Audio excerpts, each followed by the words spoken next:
Oh. Okay. All right. Hey, welcome, man, to Sunday night podcast with NSPS TV Paranormal. And tonight we are in the Lion's Den. Yeah, man. And for all you guys that are mothers that are out there, happy Mother's Day. It's your day. So please enjoy it. Everything should be free on the house. So let your kids pay for everything. But hey, tonight, guys, we are in Vincent, Ohio with the team called Paranormal Trinity. I like that name, dude. I say that name so much. I like it, and I'm thinking about stealing it. Yeah. Well, we have an LLC. Good luck. Yeah, and I really like that name. Maybe because one of my favorite movies is called Blade Trinity. Yeah. Have you guys ever watched any Blade movies? Oh yeah. He has, yeah. Fan. Big Hey fan. man, that guy is awesome. That guy is one of my superheroes. But yeah, but we're gonna take a quick break. We're gonna come back and we're gonna talk to you guys and see what's up. All right. All right. Sounds good. So I'm gonna try something new today. All right. So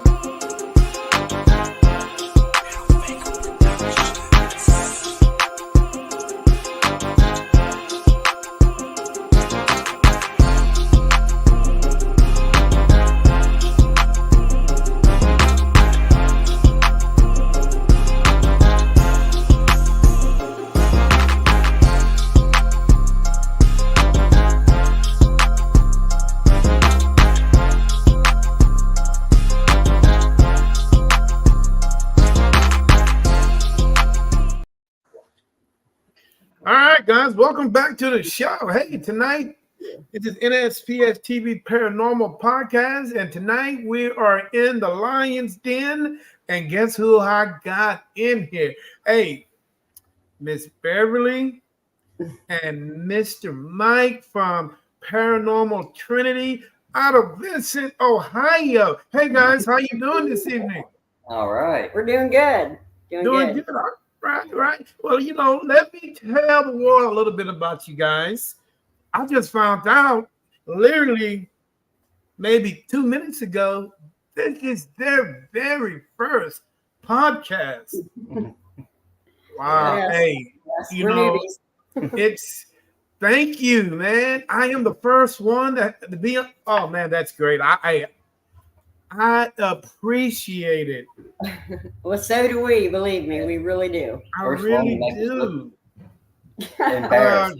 Yeah. Yeah. Hey, man. Welcome to the show. All right. Thank you. Tell the world a little bit about Paranormal Trinity and what you guys been up to lately. Well, started the company in October 22. Mm-hmm. Before that, I did not grow up in a haunted house, but my friend did. And I was over there every weekend and witnessed lots of things that made no sense when I was a kid. So, I loved it, but didn't really pursue it or nothing, did other things, had kids, and we moved where we are now. And we noticed one day, like back in 2007, that water would flick on the window and you'd wipe it off and it would flick back again. And we were like, oh, wow, look at this. 7 or 8 times, and then it was done, and never thought any more about it. Well, then I got really sick a few years ago and almost died. Yeah, so I probably shouldn't be here, but I decided when I was luckily, and thank God, got my strength back, I was able to pursue this because I really got into it then. And my son and daughter was actually the first ones that took me to a haunted house. And I was so scared I couldn't even go in. I hyperventilated. It's so embarrassing. Oh my gosh. Now she's sitting in abandoned buildings. By myself. Yeah. But the very next time I went first. I don't know what changed or what switched flipped over, but it was like complete passion. I literally feel addicted to it. I love it so much. I want to find out what's there and what happens. Okay. Guys, Are you the same way, sir? Do you feel the same way about the paranormal that she does? Do you have that passion for it? We're here to be honest, right? I mean, This is fun. yeah, I'm He's gonna the be her alien biggest guy. critic. He's an alien guy. They need to come get him. But go ahead. Oh, damn. If I can debunk it, I'm gonna debunk it. I mean, it's like, come on, you gotta show me something. Mhm. I want, but Yeah, he's my debunker. she so wants that's to good. do it, and I'm there. But yeah, I'll be her biggest critic, that's for sure. Make you prove it to me. You show me. But And I do. He believes now. He does believe. Well, all right. What was that defining moment for you, sir, to actually start having you to believe in there is something going on in this world besides the obvious, us, Well, we were doing some painting in the house, I guess. Yeah, we're just a few redoing weeks stuff. ago. That kind of unsettles things. Mhm. Yeah, right below us there was it was a really good thump, and I tried to figure out where it came. I just couldn't. Well, he wasn't And- watching. It was a bench, and tools literally vibrated. I thought he dropped something on the bench because I couldn't see what was in front of me. He was in front of me, and it sounded like this vibration. You literally could see stuff vibrate, and it just came from inside the wall by the bench. Yeah, I started laughing. I couldn't help it because I knew he finally believed. and then I did feel something in the garage. It felt like something touched the back of my leg, but I did feel that. But I will still be the biggest critic. It's just. I think it's funny. I'm sorry because he was always like that. I think it's hilarious. I know it's something there. I don't care. It's just funny. I get the point. Okay, I'm looking at you guys' Facebook page right now. Mhm. And the first thing that stands out to me is it might be you, Bev, that wrote this. It is a list of rules or goals that you might have. Trying to think back. Refresh me because I there's so many things. Okay, it was posted, I believe, 3 days ago, and it says, I am not in a competition with anyone. My goals in this field is to be the best paranormal investigator than I was yesterday, which I really like that. To learn from past experiences and to meet like-minded individuals. And to explore new locations. That sounds like a Star Trek moment right there, by the way. Kind of feels like it sometimes. I know. Yeah, right. And it also says to be respectful to the living and the dead. Yes, you're going into their house. Mm-hmm. And to always have fun. Now, when you say always have fun, does that mean in life or in general, or have fun when you just investigating? Everything. Yeah. I mean, you have to enjoy life. You have to let the things go, choose your battles, and just like I heard on a guy on TV that just cracks me up. He said one word, let it go. Yeah. So that's what I do. I just let it go. If it's not something that's, that if I can't control it, I'm not going to stress over it because, I'm the one getting sick. And that's why I got so sick in the past. I've stopped doing that and I love life now. So the passion that I feel to find out, I found out that I'm working on my empath. I don't know what you want to call, not skills, and I cry every time I talk about it. Please excuse me. Take your time. Take your time. It's been a really difficult path. I understand. Because feeling the things I feel sometimes in those locations is heart-wrenching, even thinking about it, obviously. So I try not to get real deep in conversation unless y'all want to be crying fit on TV. So, but I'm really trying to hone my abilities, I guess you might say, because they're just recently discovered and I couldn't figure out what the issue was. And since I've been doing this, it's really became apparent. I can feel things when things are bad. Something's, I can't pinpoint things, but I just have this, something's up, and I'm close, I'm close to the ball field of what it is, but I'm just not spot on yet. But yeah, it's just life has got to be fun. It has to be fun. And ghost hunting, you have to. I mean, we have had so much fun. His cousin that used to come and help me all the time. I mean, we have laughed so hard. We've done more of that than actual ghost hunting at times. I mean, it's amazing. I love it. I mean, the stories are just endless. Okay. Yeah, guys, I'm still looking at your, is it goals? I think these are goals. Mm-hmm. But I also noticed you guys got a road trip coming up. Yeah, I'm so excited. I mean, we have not paid. I mean, because we're so new, we have not paid to go to any big location yet. We just, not as far as big money or because it takes a lot of money to ghost hunt. We do also do homes and stuff like that, and we don't charge people for nothing. So we decided we wanted to go out west, and I was like, Sully House is my bucket list. It is before I die. That's my one place to go, and I cannot believe we actually was able to book it July 11th. So I'm not going to be able to sleep till then, probably. I am so excited. I'm so nervous, but I'm so excited. Oh my gosh. Well, hey man, one thing I do know is this profession is very expensive.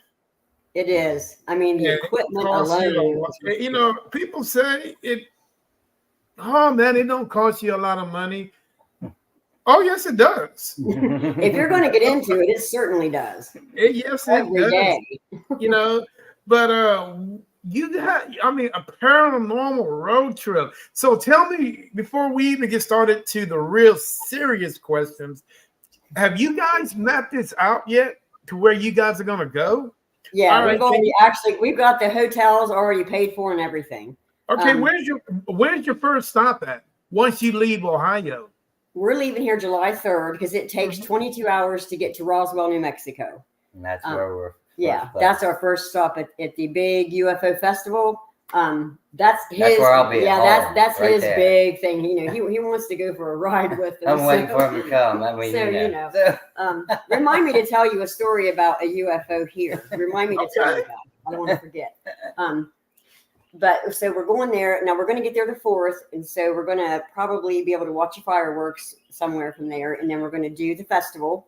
And we're leaving there and we're going straight to the Grand Canyon area, Painted Desert. My brother used to live out there. And so we're going to go to the Navajo reservation and do a skinwalker thing. I'm nervous, but excited about that too. And then we're going to hit Vegas because you can't not go that far and not hit Vegas for the night after that. So that's up, Well, just remember what happens in Vegas stays in Vegas. Yeah. Are you guys married? Oh yeah. Well, 30 years. It won't hurt to get married again. Just do it. Seriously? Yeah. Are you on crack?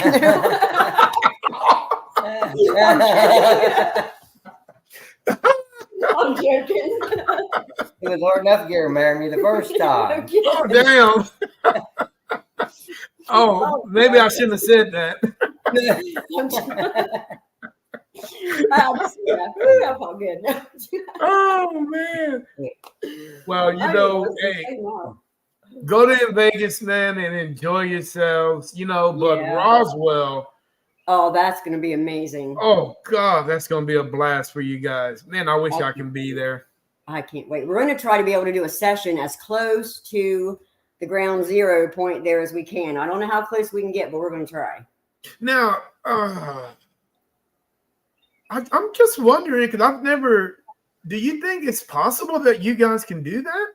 I don't know. Not real sure. We've been run off before. I mean, we don't go any place where it says no trespassing, but if there's no sign, then it's up for grabs until someone tells you different. If they tell you, we'll leave. But, we're not going to disrespect anybody's property. Now, you guys do know there were 2 crash sites on that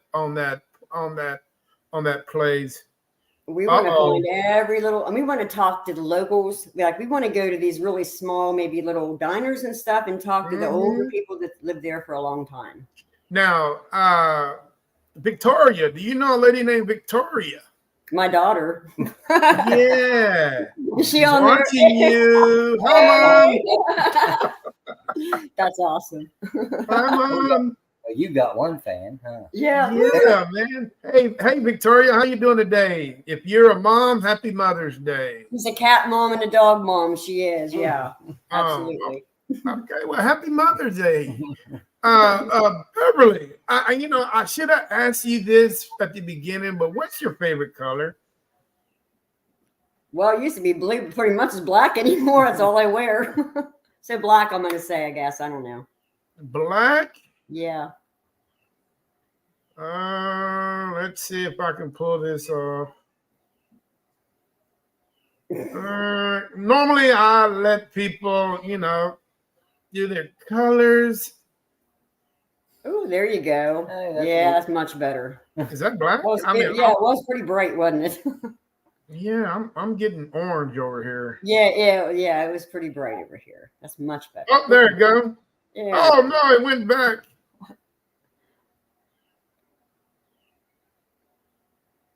There we go. Is that perfect for you? Yeah, perfect. All right. Well, you know what, guys? Bev, when I was talking to you on the phone, you said you guys were going to try to make a trip to, come through Texas. Are you guys still planning on doing that? Yes. I'll have to end up ordering a road map. You cannot buy them anywhere for the United States, apparently, unless you order one online. So my brother was a truck driver, and he was telling us that we need to take this certain route out through Texas because it's a scenic route and all this stuff. And if we lose service, to make sure we have a map. So I'm not sure what the route is yet, but he said we would go really close to Austin. So I'm not sure what route that would be. We haven't went over it yet. But now, are you guys planning on stopping in Austin or just driving through? I don't know. We will possibly stop because we're going to have to stop and rest, kind of, because we do the rest area hippie trip in between some places because it's fun. It's just fun that way. Okay, well, if you guys are in Austin, please give me a call, man. I would love to show you guys around. Oh, that'd be amazing.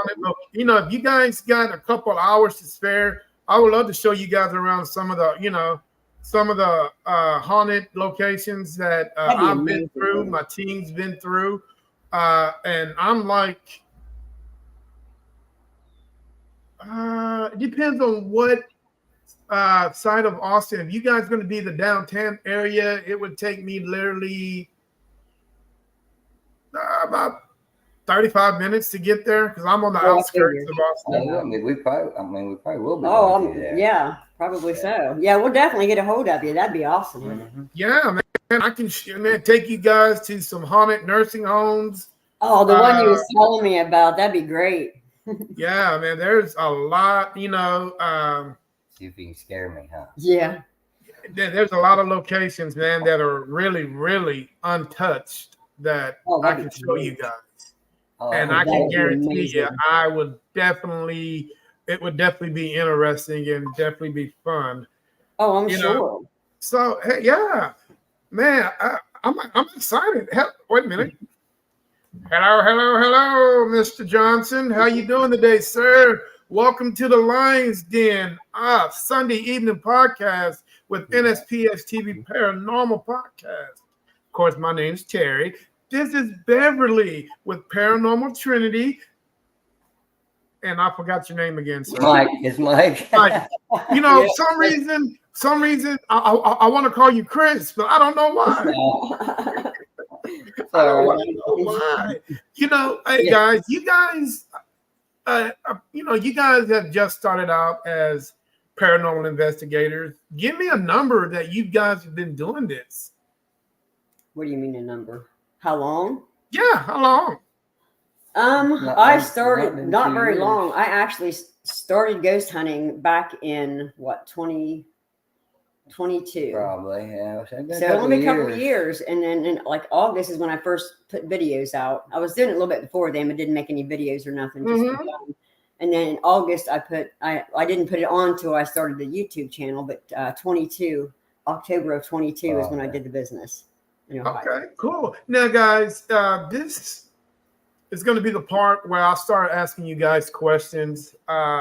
Just, relax, think about them for a moment. Give me your honest answer, on the questions I'm going to ask you. And by the way, hey, all you guys that are watching on all these platforms I'm on, all you guys that are on Kick, Rumble, Instagram, Twitch, Twitter, YouTube, Facebook, and my personal Facebook page, welcome. I should have told that at the beginning, but I was so excited to talk to these guys. And all you guys that are over in the UK and over in the country of Japan, I know it's late over there, but hey, if you guys could take a little time to chat with these guys and ask them questions, that'd be great. But with enough said, rubbing my eye, I'm ready to get into this. All right, hey guys, paranormal.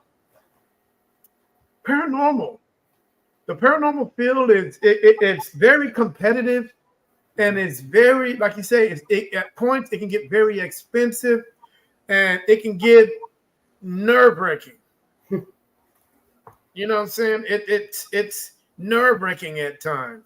How do you guys, especially you, Beverly, how are you able to control all of that in an investigative setting, considering this is your first time and you don't know how your body is going to react to certain things? And say, for example, something jumps out. What are you going to do? Jump and I've witnessed it, but well, I'm not really sure. I'd probably have to change my pants. I mean, it's funny because as an investigator, your thing is you want to see someone, but I don't know any one of them that's going to stand there and be like, "Oh, hi." You're going to be tucking tail and going the other direction to get yourself together and be like, "Okay, I had to solve something," and it freaks you out. I mean, I've not seen anything with my eyes like that. I've seen orbs, but not like anything. But I have heard a voice. A couple years ago when I first started doing this in the house. Mm-hmm. It scared me to death. I'm gonna tell you. We've talked about it before. It's like you're looking for this stuff, and when you find it, you get scared and you run the other way. It's like, but that's what you went here for. Yeah. You can't. It startles you. That's what it is. You want it, but you're not expecting it. Right. That's just what it is. Is it hard for you guys to try to implement things that you want? Because I know everybody's a little different when you're investigating, and I know no one paranormal team does the same thing. Everybody's different, and that's the way it should be, right? So for who do you look at or try to get advice from when you guys are on YouTube? Name some of the people or some name of the teams that are out there that you look to get advice from, or see how their paranormal style is, but you don't want to implement it. But it's not bad to take a idea here or idea there too, and kind of tweak it your own way that you want it. Is there anybody out there that you want to I'm going to give a shout out to three teams. My number one is Paranormal Nightmare. Those guys are freaking amazing. I love them. They've been here in my house. Mm-hmm. Because when I first started investigating, I went to a really haunted location that investigators just don't like check out, but a lot of cults and things happen there. Mm-hmm. And I brought something home, and it wasn't very nice. And my grandkids were seeing it. So, because my grandson, he was 5 and he's autistic. So, he saw this door almost get knocked off its hinges and saw a black figure. So I called them, and they came out and investigated and stuff, and got rid of whatever was here. And they're awesome. They are complete legit. They're great. And then Amy's Crypt, Amy and Jared, those from Australia. Those mm-hmm. two are awesome. They do the ghost tube. They made the ghost tube and the seer and all the stuff that goes with it. I love watching them. And then my grandkids, we always watch Twin Paranormal. Those guys crack me up. They're goofy as heck, and they're very respectful. That's what I like, you know. So I take a little bit from, you know, from all these different teams, and, you know, kind of the way they do things, and what I like, what I don't like, you know, and kind of just like use it my way, you know.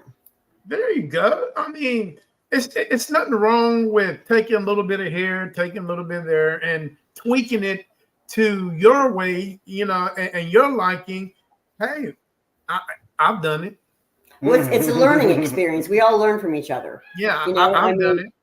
I mean, I've actually had to call help from a demonologist. I'm sure everybody knows Jeremy Leonard, who he is from 28 Days Haunted. I contacted him when we had a case where this was a very demonic entity in this house, and he referred me to a demonologist, Jennifer Kennedy in Virginia, who was awesome, in case anybody needs her. And she helped a lot. I've learned a lot from her. She's an amazing woman. So he has not had to encounter anything like that. I have. It threw me into a wooden baby changing table and bruised my ribs. Oh, so, wow. You know, it's really hard for, you know, one thing I do notice about skeptics, even if it's right there, if it's right there in their face, they're gonna play it off. Oh yeah, every time. It takes right. They're gonna find any kind of way to debunk this, debunk that. You know, if that curtain moves over there, and you know damn well your air conditioning or your ceiling fan ain't on. You know, but the first thing somebody's gonna say is somebody get that cat from over there by that damn. Yeah. There's a draft in here. Or I didn't really see that. It was just my eyes. That's a big thing. You know, mind plays tricks on you. It does. You know, and dude, and just think for a minute. How would this world be without any skeptics in it? Oh yeah, it'd be boring, wouldn't it? It'd be boring. I mean, it really would be. Yeah. And you two wouldn't be married. You wouldn't have anything to strive for. Skeptics make you think. Yeah. They make you hungry, you know, think about things. And it keeps you honest. Definitely keeps you honest. A big thing. Yeah. So. You know, so I'm going to ask you guys about 15 questions. And like I'm saying earlier, just feel free, you know, and just tell me what you think.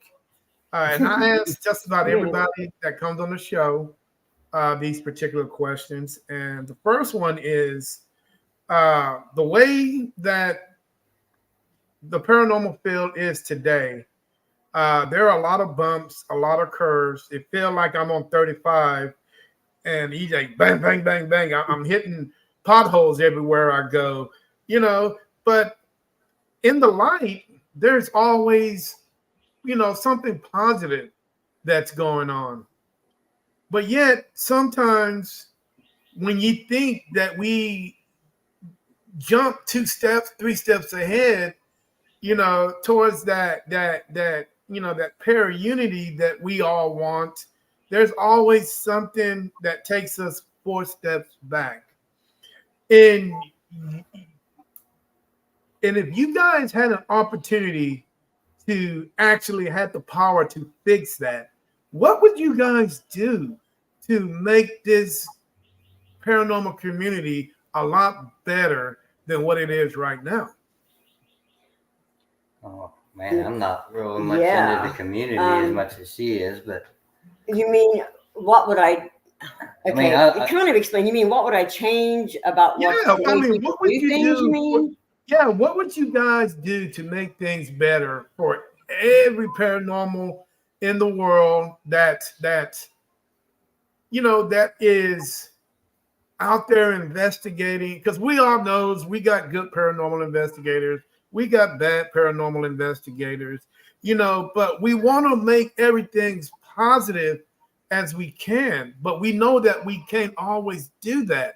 But if you guys had the power to do it, how would you guys change it? What would you guys do? Somebody would have to be honest, even, wouldn't it? Everything would have to be no fake in anything. I mean, you can Maybe. go to a location 10 times, right? One time you might get activity. You know, what bothers me is, like you said, the bad ones. There's some that go, you know, I guess the faking part is what really bothers me. I don't want people it's given investigators like us a bad name, the ones that have done it in the past.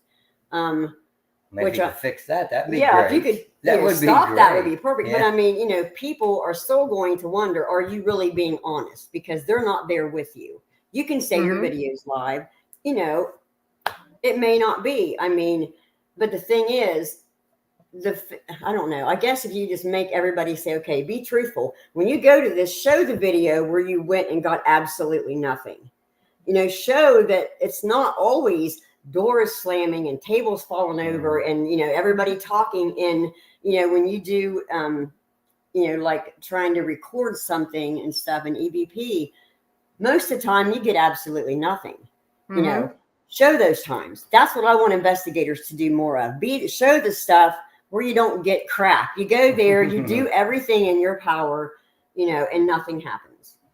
I want the honesty. Yeah. That's what my main thing is, the honesty, and it, you know, that's what gets your respect. Those are the trips you got to make fun and worthwhile, because nothing really happened. You know? Yeah, I mean, you know, and that's okay. And that's right. And that's what you should happens. see. That's the truth. That's it. Everybody should see that. It's not a big storm every time you go. It'd be great if it was. That would be fantastic.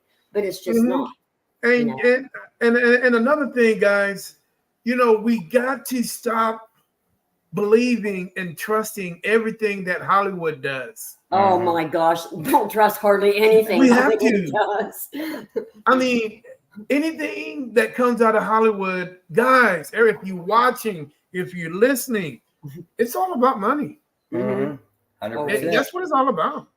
They're going to put out what you want to see, what you want to hear, and of course, they're going to run with it. Exactly. You know what I'm saying? So and we let's won't not do that. believe everything that they put out.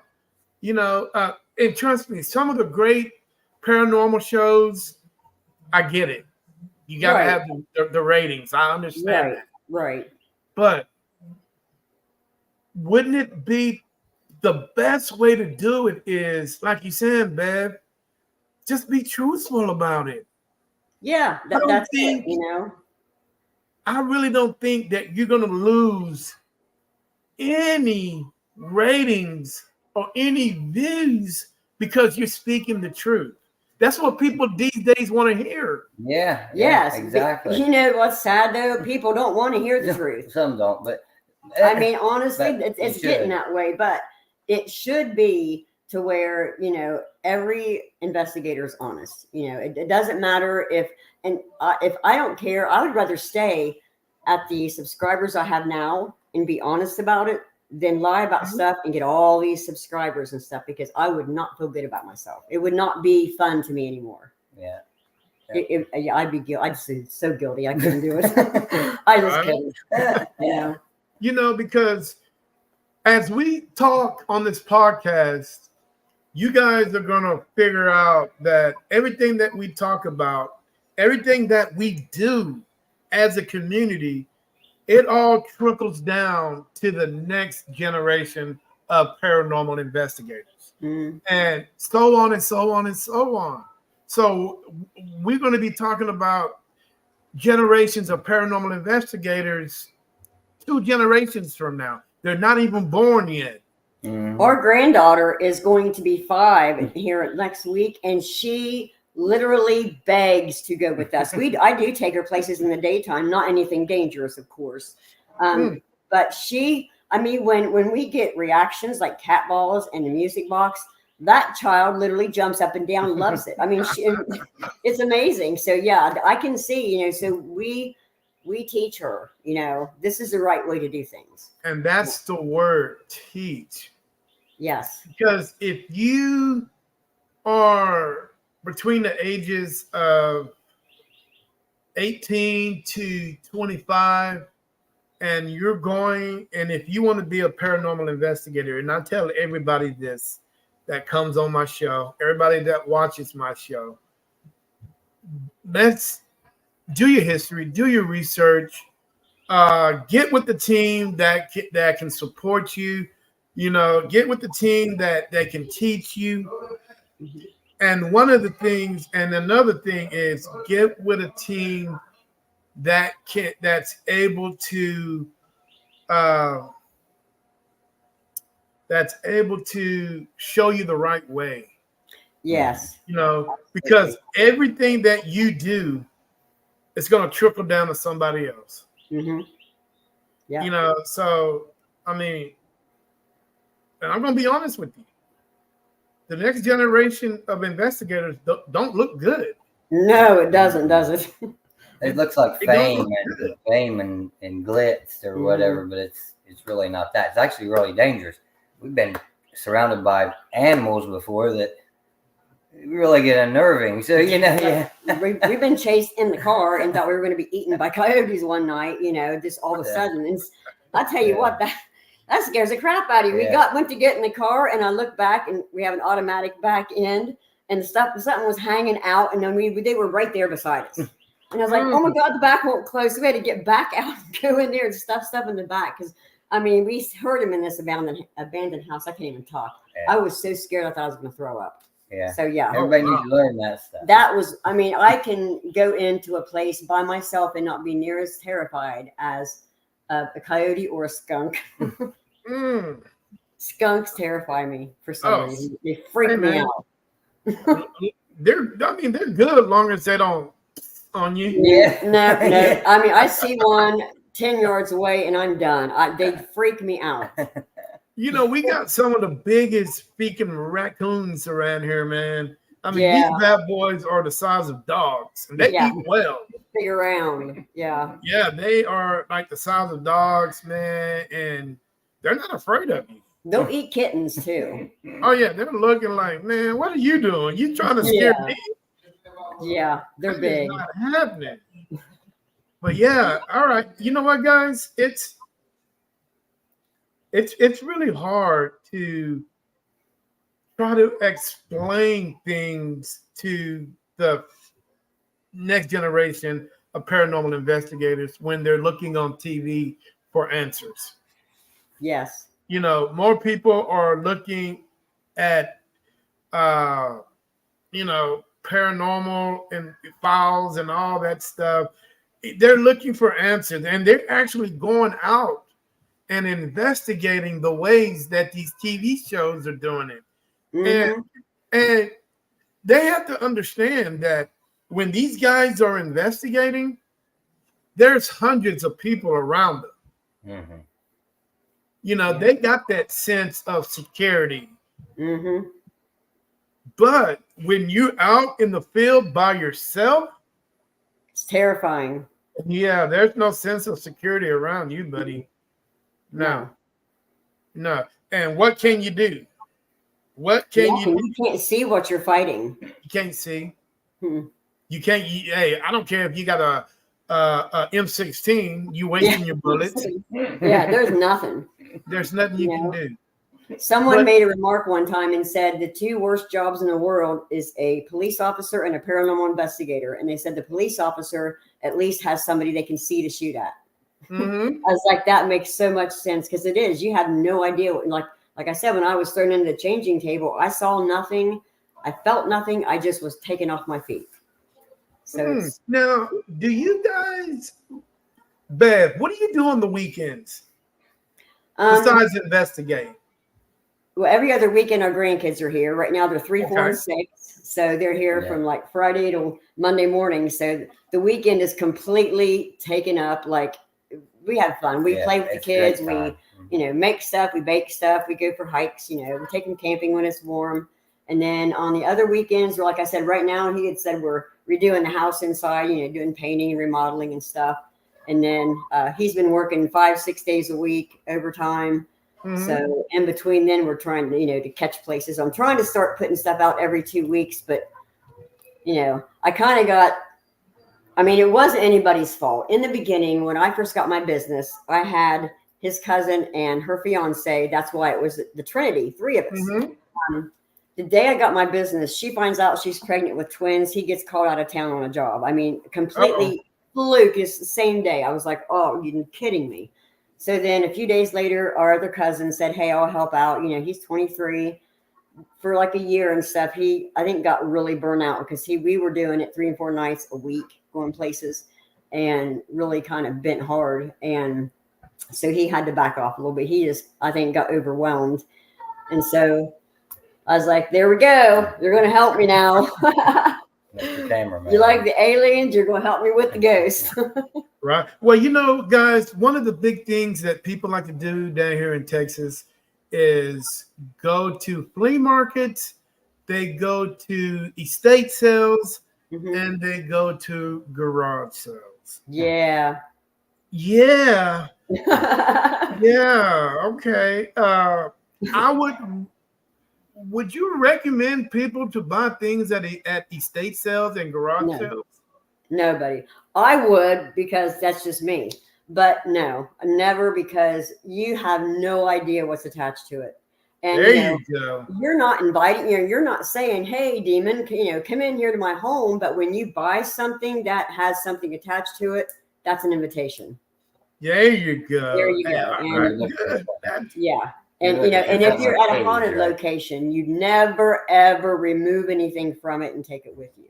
That's just asking for a lot of trouble. Yes. I won't do it, and I won't let anybody with me do it. Yeah, and I tell people all the time, man, if you want to buy something, you got to be able to look that person in the eye and and you got to ask specific questions about specific items that are in the yard. Because especially if they have an estate sale, that means somebody passed away. Yeah, someone somewhere. Yeah, on something. So you got that nice looking leather recliner over there that your grandfather was sitting in most of the time. It's a good chance. If you tell me that, you be honest with me, I'm not gonna buy it. But at least you're being honest with the people that are checking it out. Yeah, and little hairbrushes, old stuff like that is really bad about that. Women's hairbrushes. No, man, I can't do it. I can't do it. I don't now, have any hair to brush. Or she come out with a whole handful of them. Look what I got. Gold. Well, I got them all. One thing I did, I ordered off of Goodwill, like the actual website. I ordered the Raggedy Ann and Andy because I wanted the little Annabelle. I've got a big Annabelle, but I wanted the little one. And these came, I don't even know where they came from. They came from somewhere out west. Don't know who had them, don't know the story behind them. And I had a cat bow in front of the one, and it kept saying, on the Raggedy Ann one, it kept saying haunted doll. I took it to a location, it disappeared, have never found it again. Oh, hell, it walked off. I think it did. Hey, guys, what is your ultimate goal as paranormal investigators? What do you actually want to find out? What is your sole purpose of being in paranormal investigators? Because a lot of people do it for different reasons. What is one of your main reasons why you do it? I want to see what happens when we die. I want to see, if we have a choice, if we can stay, is there a heaven and hell? Can you, if you go to one of the places, can you come back, like hunt people, you know what I'm saying? Because, it's just such a question and there's never an answer. I mean, the closest I came ever was last night. We were investigating at this man's home about an hour and a half away, and we were doing the Estes method. He's never done it before. So he gets the headphones on, and I asked, because it kept saying Earth, because I said, where are you? Where are you from? It said Earth. I said, okay, Earthbound Spirit, I'm pretty sure, because it kept over and over saying it. And then he says, what? I can't remember. I asked you something. And I haven't watched. Yeah, and I said, so you're, he said, I see you. And I said, how many of us are there? And it was 3. And it said 3. I was like, okay, I got goosebumps. And it said, I see you, Bev. And yeah, and then and the homeowner's like, okay. And then he said something about going away or something. And I said, did you go to heaven? He said, yes. And I said, so you've been to heaven? Yes. I said, So if you were in heaven and you can come back and talk to me. Yes. And I was like, I've never, ever had that answer before. I've never gotten the answer ever until last night. So I don't know if it was something trying to trick me. I don't know. Now, by you hearing that, does that ease your mind a little bit? Or, No, or are you going to search a little bit more? It really doesn't. It doesn't convince me that that's what happens, because spirits and entities and all that stuff, they'll trick you. You know, they'll tell you they're, Aunt May or someone. They'll make you comfortable and make you okay with them being there, and then when they strike. So I'm really skeptical about that too. I mean, I would have to hear it multiple times. We'll say this, being drug into this or new to this. I know I've noticed there's some questions that no one will answer. It doesn't matter how you ask it, when you ask it, you just never get any kind until of last night. response. What happens to you when you die? Where do you go? Which makes you skeptical of where that came from. Yeah. I'm not really sure if that was the truth or just something. Yeah. So. Okay. Now, pretty cool though. If you guys was to come across the Holy Grail, if you guys was to find out, I found out everything I need to know about the paranormal. Every question that I've ever asked, it has been answered. Would you guys stop investigating, or would you continue? I'd probably continue, just because seriously, I don't think you'll ever know everything. I think there's always going to be questions, and there's always something to learn. I learn something new every day. I mean, just by reading something or watching, because I watch stuff, I read about it. I mean, it's literally almost my life. That's what I do. And not lying. No, but yeah. So I mean, I try to learn something every day if I can. Okay, well, tell me a little something about Vincent, Ohio. The town that you live in. Well, we cross a bridge. It says you are going almost heaven, so we figure it's heaven here. Because when you leave here, it says welcome to almost heaven. So, yeah, but it's nice. I mean, quiet. It's a village. It's not a town. It's not a city. I mean, it's not a town at all. It's a village. There's a high school, really good. Warren High School. Go guys, are really good. Yeah. Tight knit. Everybody knows everybody. Yeah, it's a big community, but everybody's very tight. It makes it nice. Now, would you say it's a conservative village? It's a little bit more of a modern village. What kind of village you said it is? It's probably just a conservative area. Yeah, kind of conservative. It's more farm. There's a lot of farmland. Yeah. We're actually surrounded by, well, this year I think soybeans on all three sides of it. It's like the children of the corn sometimes. Yeah. Oh, man, I don't even want to talk about those guys. Yeah. Hey, if I see one now, I'll probably mess him up. Yeah, that'd be creepy. Dude, a whole damn town full of kids that are trying to kill you. Yeah. And you're surrounded by corn. I mean, there's corn. Every place we go investigate, there's corn everywhere usually. Yeah, I wish you would. I wish you would, Mr. I have to tell you about the UFO before I forget. Okay. Children of the corn.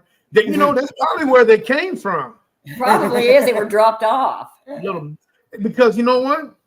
They disrespectful little. You know what? I'm not gonna cuss. These disrespectful little boogers. Children of the corn, man. And you know what? They had the nerve to remake that movie. Yeah. That's crazy. You know what, guys?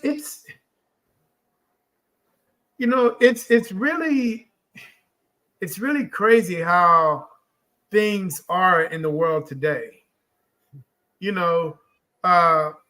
And it's just one of those things. It's really up to you if you want to make things better in your life. Mm-hmm. Now, I'm not to say if you're bad, you're gonna go to hell. If you're good, you're gonna go to heaven. or if you in between, you're gonna hang around in purgatory, you know, and so on and so on. The thing is, and I truly, you know, believe in this, is people make mistakes. Right.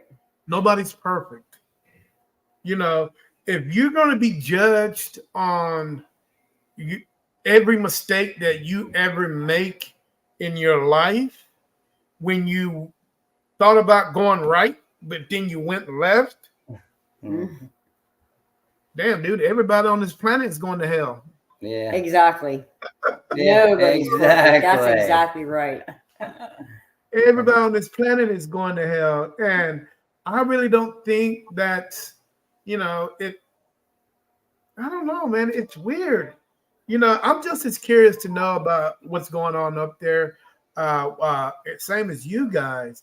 And I would never stop asking questions. And I would never stop sitting on the toilet thinking about questions. And that's just me. You know what I'm saying? So it's one of those things that Arsenio Hall moment.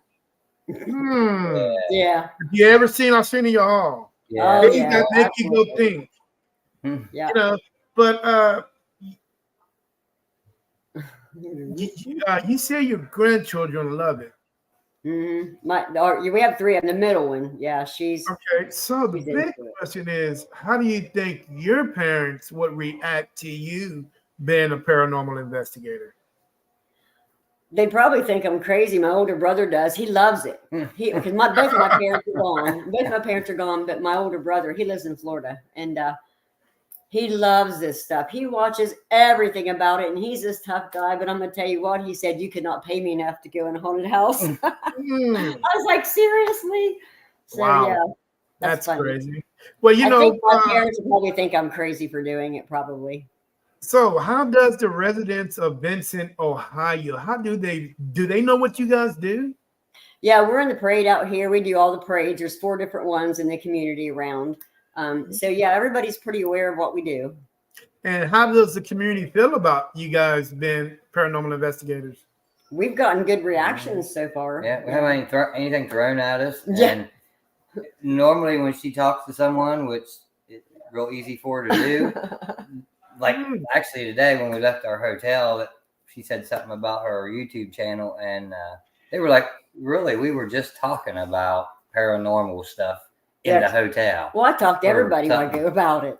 So yeah, she has fun. That is crazy. Are they? Well, it's good to know that the village is open to what you guys do. Are you guys the only paranormal team in your village? Mm-hmm. Yes, the closest one is maybe a couple hours away, something like that. Now, are you guys willing to bring new members to the team? We are. I actually got a phone call the other day from a lady. I want to get a hold of her. That is a psychic medium, I believe, and she wanted to, kind of go with us to a couple places and kind of see if we're compatible. So we had so many things going on. I haven't got to contact her yet, but I'm definitely going to get a hold of her.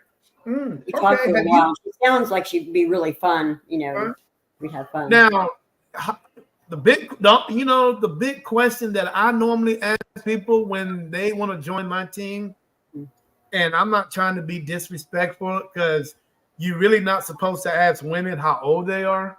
But that is the first question I ask. Ma'am, I know it's disrespectful, but how old are you? Yeah. And if they tell me that they are 18, 19, 20 years old, I already know what the agenda is. Right. It's like, sorry. Yeah. I already know. No, I'm okay. And so on and so on. But that's one of the things that it's paranormal event, because you don't want to be on nobody's bucket list. No. Oh, man. At least not more than one. I mean, yeah. I mean, that's the worst thing. Then they disappear right after they did an investigation. You see what he said. Justin Curtis. Justin Curtis is one of my team members. Now that I know he lied about his age. I saw that. But yeah, that guy's pretty funny. I'm gonna hate to see him go. Oh. He's got to go to Florida for a while. Oh, poor him. Oh yeah, don't like Florida. Yeah. Take care of mama, and all that stuff. Yeah, Totally understand. yeah, Totally absolutely. respect it.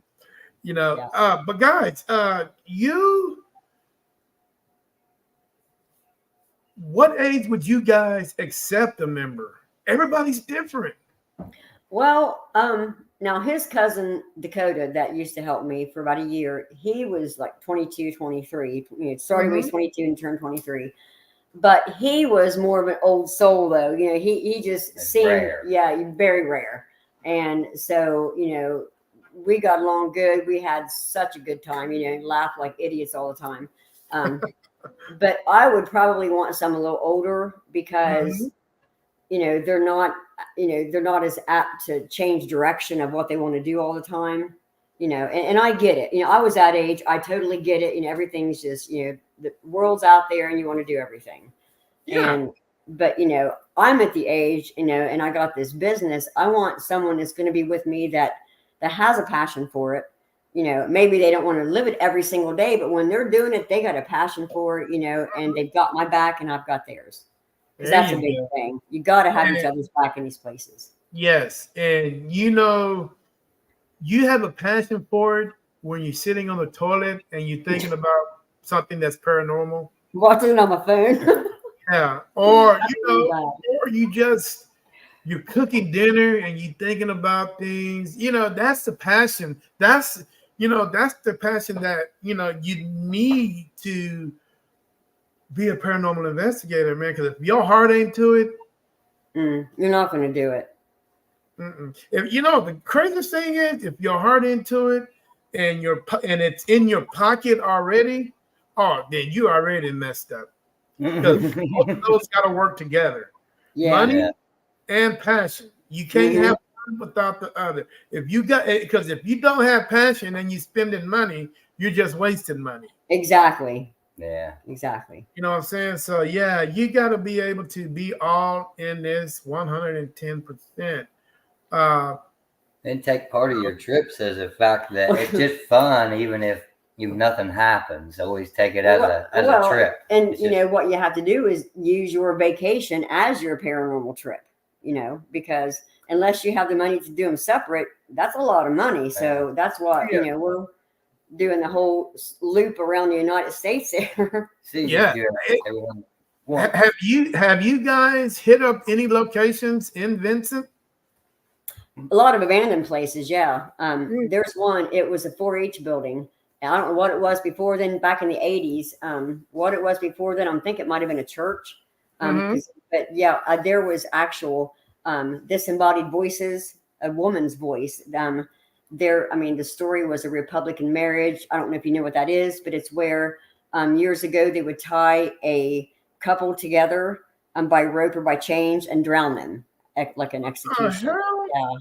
And that's what happened there. I got the couple's names. That was so scary because I went in there. Now, the first time I was completely alone. It's out, and there's nobody with you.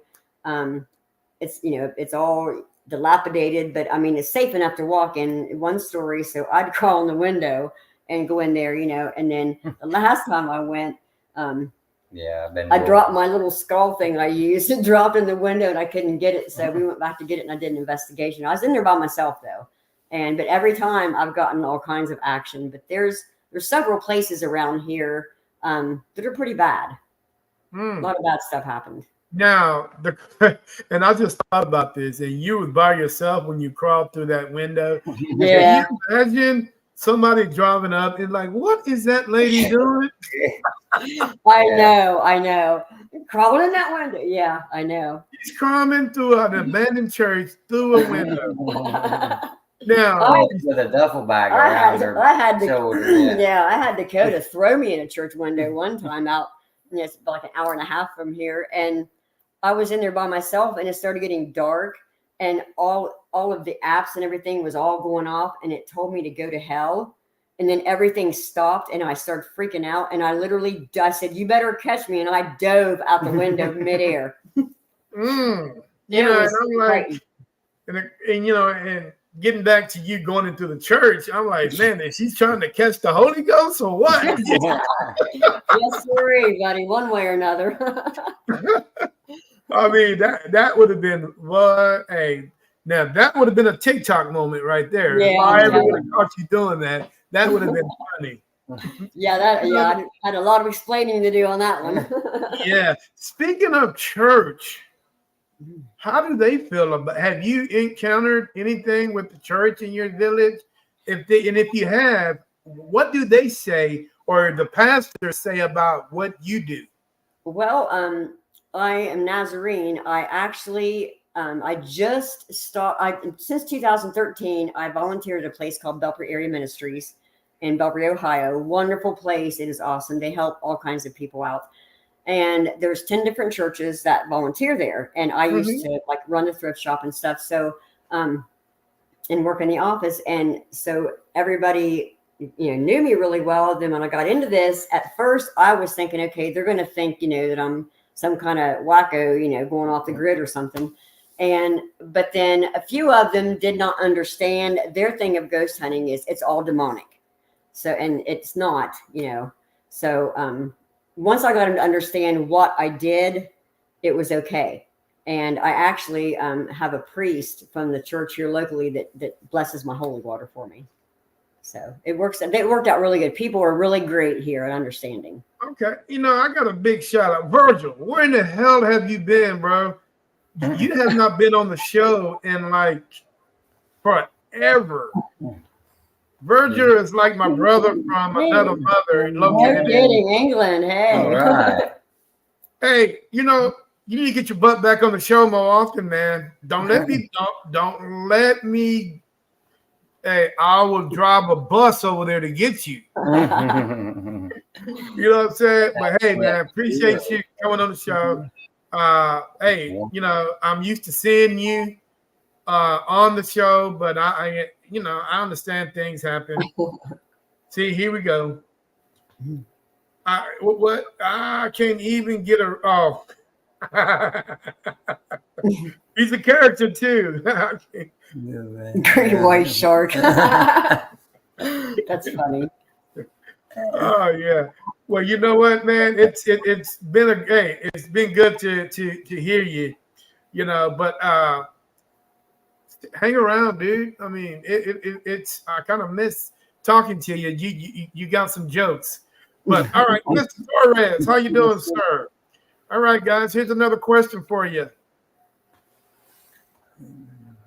How many messengers do you have? We've been doing about 2.5 years, and it's just him and I right now. So. We have more her, cameraman. Yeah.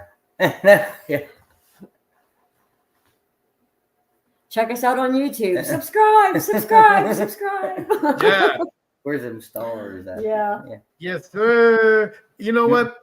I just seen a dog. You guys have a dog, right? Oh, come here, yeah. Peppy. Yeah, she's usually right on my lap. This is Peppy. She's our 8-year-old little Chihuahua. I got her for graduating college. Oh wow! Now, did she go with you guys? Did she go with you guys on investigations? No, Nah. she freaks out. She's terrified. She Oh, would wow. shake and bark probably. Hey, I was gonna say strap her up with a miniature GoPro and send her away. Well, I'd do it. She'd freak out. It'd be a good video watching her run. But Yeah. All right, guys. Next question from Mr. Torres. What kind of equipment you guys use? Well, right now oh my gosh, I'd love to have a whole bunch of money to get all kinds of stuff, but right now we're just doing, like really cheap stuff. I got K2 meters. I have like little motion detector things, cat balls. I use baby monitors in homes and stuff. Just, oh my gosh, I don't know. Yeah, and then your dowsing rods. Yeah, dowsing rods. I use a pendulum, a tourmaline pendulum. I'd use that to check for portals and do like the yes and no questions. And it works really well. I mean, I haven't been doing that one very long. Of course, we use Ghost Tube Box, Ghost Tube SLS, all this stuff like that. We use Spirit Talker, Necrophonic, So yeah, it's just okay. So do you guys use any of those phone apps that are out there? Yeah, that's what I'm saying. Yeah, Ghost Tube, SLS. Those were great. Amy and Jared from Amy's Crypt, they're the ones that did Ghost Tube. They did great. Okay, cool. And Spirit Talker's a good one. Because I hear a lot of negative things, and I use 2 of them, but I'm starting to hear a lot of bad things about them. But everybody has, everybody's, like you say, their own skeptic. They believe in what they believe, and so on and so on. But until I can afford an SLS camera, that's what. I gotta do what I gotta do. Yeah, yeah, we're going to get a few things before we head out west. Like I'm going to get a REM pod and stuff like that. But yeah, for right now, now the demonologist told me, she said, this is why I haven't got a lot of stuff yet, because her thing is, if you can make your own noisemaker, do it. She said, because the electronic ones will malfunction a lot. And she said, it will sometimes give you a negative reading where something's there and it's really not. And so I held off getting anything for the longest time because of that. Because when I worked with her on that case, we would work like every day, and I got the stuff she had me get. I'm talking like bells, just simple things like that. The little bells you ding, like a like for the hotel stuff. Stuff like that. But I do want to get more electronics. We are going to get more stuff like that. But like you said, it's so expensive right now. Well, do you guys have a Five Below store in your village? Yes, we do. Yes. Dude, that's the best place to go for paranormal equipment. Five Below? Yes. No, that's closed, isn't it? The only Five Below we have is closed. No, it's not closed. Five Below isn't? No kidding. I had that is like 20 minutes from my house, and I had no idea. Oh my God. If you want anything that's motion detected, go there, because it's least expensive, and you can, and if it breaks, you can just go $5. $5. I mean, really. $5. No kidding. Oh my gosh, that is amazing. I will be going there. Thank you. Yes, I mean anything that's LED motion detection. They got so much of that stuff. I did not know that. Oh my gosh, that's amazing. Man, you go there. Here I come. Go hit that. Hey. Oh yeah. Yeah. Don't tell nobody our secrets between me and you now. It's just us. Okay. Hey, we got to keep that on the DL now. We don't want to tell nobody. Yeah, I know. But yeah, man, that is probably one of the great places I've been to, and I can go in there for like for a good 20 to 30 minutes and just pick up stuff, and put it to work. Oh, that's amazing. I can't wait to go now.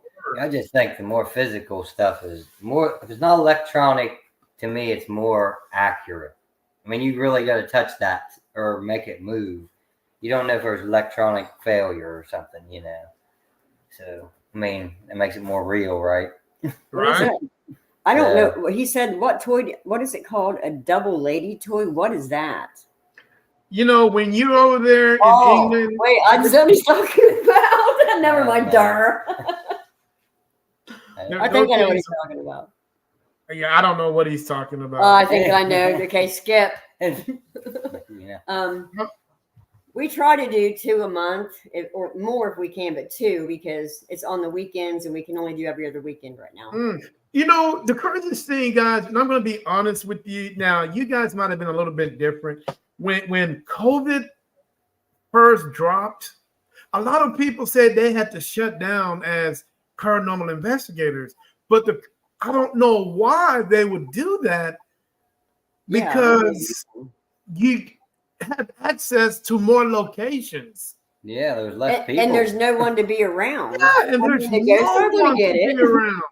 Yeah, I don't think you're going to pass it to the spirits. I mean, they're all good. So, one thing about Texas, guys, I don't know if you guys got one in Ohio, but there is a haunted spaghetti warehouse in every damn city in the state of Texas. Well, it's not a warehouse; it's a restaurant. It's Spagna's. It's over in Marietta, about 20 minutes the other way from us. Yeah. Is it haunted? Yeah, Supposedly, it's supposed to be. I've not been there yet, but it's supposed to be. I just heard the other day, actually. So I don't know. I don't even know why. It's The one we spaghetti had in thing. Austin, it was so haunted they shut it down. Oh my gosh. But you know what? And to be honest with you, I'm just thinking about it now. It ran right past in an abandoned train track. Now, I don't know if that has anything to do with it, but that train track ran into our old Austin power plant. Oh, that could have been. You know, and I think that place is open for they turn it into a museum, so I think you could probably get in there and investigate it if you want. But it's weird because you go to Houston, apparently that one's haunted. You go to Dallas, apparently that one's haunted. You go to San Antonio, apparently that one's haunted. Yeah. Yeah. So what's up with the spaghetti? I don't know. You know. Hello, Annette. How you doing today, ma'am? Hey, I heard you was at Dead Man's Hole today, and you didn't even call me and tell me that you was gonna be there because I would have went. I would have met you there, and I just investigated that place probably about 3 weeks ago. I wish you would have called me. I definitely would have went out there. If you found any evidence, please let me know because the Confederate people at that location, man, they're not nice. They're very rude out there and disrespectful towards paranormal investigators. I had one tell me get on my knees.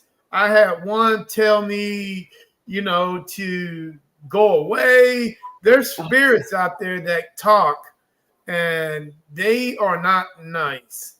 Yeah. So if you got time, please, I would love to know what you found out there at that location today. Her. Okay, I was gonna say. Yeah, I was. Okay, I was like, I was really confused for a minute. Guys, as time goes on, like you said, we were talking about kids earlier. And hold on. I'll call you next time. We're around there. They can transfer Mexico house. It was another restaurant called Hopper. You know what? I've heard so much about that house. Man, that house has moved all across Texas. I heard about that Texas Chainsaw House. I heard it was in Hutto. I heard it was somewhere else. The biggest question that I have is who can move a house that big without hitting into power lines? Yeah. Oh, man. That's the biggest question. Virgil, if I do come to Manchester, England, we got to go to a soccer game, bro. I'm not a big soccer fan, but hey, those guys, man, a soccer game is pretty cool. Yeah. But guys, okay, earlier we were talking about children, the next generation. And what is the biggest thing that a paranormal investigator needs in order to be a paranormal investigator? What is the one thing that they must have in order to be a paranormal investigator? Because if you don't have this, you ain't got nothing. A passion for it.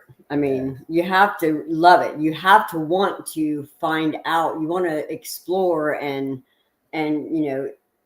pick it apart. Try to find out everything you can about it. And what is that one song Aretha Franklin sings? Yeah, I know, but I can't remember. What is that one song? RESPCT. Yeah, there you go. That's the one thing that kids today don't have. They don't. No respect. So the question is, how is that these preacher paranormal investigators, how are they going to be able to communicate with individuals that are long gone without that one thing that they need? If they don't have respect, they don't have nothing. Right.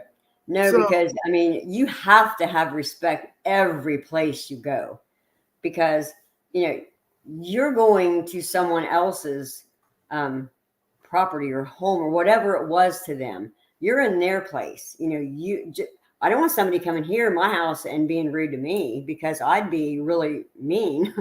And I would expect the same from any spirits, or I don't care who they are or where they're at. Mm-hmm. Always have respect. Respect places, respect as far as, if something is posted, stay away. Don't sneak in because it's a good place, Mm-hmm. Suck it up, walk away and say, boy, I wish I could go there, but you know what? It just can't happen. I don't like, I've had a lot of people that's ruined me watching them because they do things like that. I don't like that. Yeah, that's kind of crazy. Now, to be honest with you, and I want both of you guys' opinion, is there any hope for the next generation? There is, I think. Hope so. But everybody that's teaching the next generation needs to get their eyes open a little bit and get their heads out of their phones and the texting and stuff like that. Figure out what gender they are, first of all, and then Let's not get into that. That's not even on here. But anyway, yeah, just I don't know. God. Sorry, Anyway. but we got to figure that out first. And my daughter's fiance said I'd be the one to put my foot in my mouth. Thank you, Wes. You were wrong. Just saying. Okay, that's all right. Well, that's a And you topic want for honest, another you day. got it. Should never say that to him. Just saying. Because I think without respect, you have nothing. You don't. If you can't respect your elders, then you have nothing. And and today, in this day and age, and I'm not saying that all fathers are bad, but the fathers are the ones that the kids are getting, that needs to get the respect, that needs to get that respect. Now, if the father is not there, then the mother only do so much. Right. So when they go into the world, when they, as a young man go into the world, they're going to think the world owes them everything. The world don't owe you nothing. Okay. And for an example, this person that who thinks the world owes him everything is a paranormal investigator. Now, the problem now is, if you think somebody long gone owes you something and you talk to them a certain way, you're going to get something's bad going to happen to you. Yes, it is. It most certainly will. And so I think it needs to be a reality check on whoever or whatever, paranormal investigator that it wants to be one. They need to understand that, hey, I need to have respect for everybody and everyone and everything, and so on and so on. But it's really getting hard. I see kids every day, totally disrespecting their parents. Oh yeah. And I'm telling you, and I'm gonna be honest with you. If my kids talk to me like that, trust me, I got that one hit a quarter. Hand therapy. There you go. Yeah. I got that one hit a quarter for them. And you know what? And spirit, there are certain words that spirits don't like to hear. Now, can you do this for me now? Spirits don't like to hear that shit. No. Just like parents don't like, man, if I ever told my parents, if my kids ever told me now, trust me, I got that one hit a quarter again. You're not gonna disrespect me like that. Right. And do you know the next word that is a big no-no? Is the word what? Never use that word. Because if you ask the spirit, well, what do you want? It's okay for a spirit to ask you that, but you can't ask the spirit that because that's a sign of disrespect. So you gotta have that complete respect all the way around the board. If you want to be respected, you got to give it. But you're not old enough to get respect if you can't give it. Yep, exactly. You know what I'm saying? Because if I got a kid that comes up to me and they want me to respect them, hell, dude, you got to show me respect first. I'm the elder. Right. And if you're not giving to me, I got that one hit a quarter again. You ain't getting it. Yeah. Because it's not going to happen. Right. It's not going to happen. And that's the way I feel when it's my time and somebody wants to come investigate me. Dude, I'm not putting up with that. Oh, no, they wouldn't like me. They would not like me. I'm walking the other way. Yeah. And another thing, when we investigate as paranormal investigators, and I'm talking to everybody that is watching right now, when we investigate, guys, we have to think outside the box. iPhone, okay? Do you know how many paranormal investigators are inside this iPhone that are doing the same thing, that are saying the same thing, or doing the same routine, using the same devices? Would you not get tired of that? Mm-hmm. But you got these guys that are up here that are outside of the box, and they're getting more evidence than ever because everybody in this here are pretty much saying the same thing. Spirits are getting tired of it. Spirits are getting overwhelmed by it, and it's not working. But if you present something new, hell, it might even catch my eye. Right. You know what I'm saying? So thinking outside of the box is a great thing. It might take a little time and a little effort, but it's well worth it. Yes, I know one thing I always do is, and maybe it's the empath feeling like for these people, but whenever I'm, talking to them and I ask them, to touch a device or whatever, I always tell them, please do not think I'm asking you to perform for me because that is so disrespectful. That's not what I'm doing. And I tell them, I wish I could see you, but I can't. And that's the only way that I know where you are. And I want to be respectful and talk to you and just not like to the air. I say that all the time because that's how I feel. I feel like if I don't tell them that, they're going to think that I'm trying to get them to, do cartwheels and jump through hoops to make a big production. And I don't. I want them to be on to talk to me, tell me about themselves. If I can help them, what can I do? What can I tell someone? Anything. And that makes me feel better, I guess. There you go. Yeah, man. And you know what? And it would make me feel better as a ghost knowing that you are presenting something to me and you're trying to get my attention and you're being respectable. And the great thing about it is you are doing something that I have not seen before. So that right there gets my attention. Right. And I'm willing to play a little bit. Hey, I'll touch a cat ball. Right. And then you do. I might pull your hair. Hell, go as far. I'll even go untie your shoelaces for you. Yeah. Or tie them up if you need me to be.